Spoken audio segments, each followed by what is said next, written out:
आपण बनवतोय मस्त दाण्यांचा भात।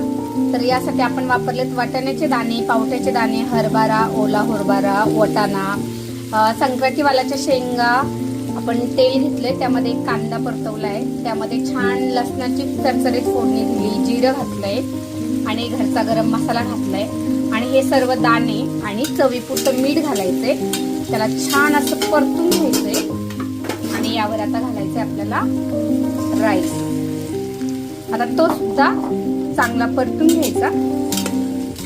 आपल्याला तांदूळ शिजेल तेवढंच याच्यामध्ये पाणी घालायचंय आणि आता याला मस्त 2 शिट्ट्या करून घ्यायच्या। चवीला एकदम भारी आणि चमचमीत असा आपला हा दाण्यांचा भात। हे बघा,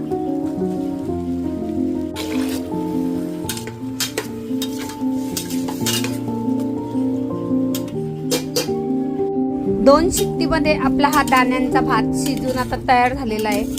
गरम गरम खायला घ्या आणि यावर मस्त तूप घाला वरून आणि अप्रतिम चवीचा आणि हेल्दी असा हा दाण्यांचा भात आपला खाण्यासाठी तयार झालाय। तर कशी वाटली ही दाण्याच्या भाताची रेसिपी नक्की कमेंट करून सांगा। आवडली असेल तर इतर मित्रमैत्रिणींना शेअर करा आणि जे नव्याने पाहतात त्यांनी माझ्या चॅनलला सबस्क्राईब करा। भेटूया अशाच नवनवीन रेसिपी घेऊन पुन्हा नवीन व्हिडिओमध्ये। संपूर्ण व्हिडिओ पाहिल्याबद्दल मनापासून धन्यवाद।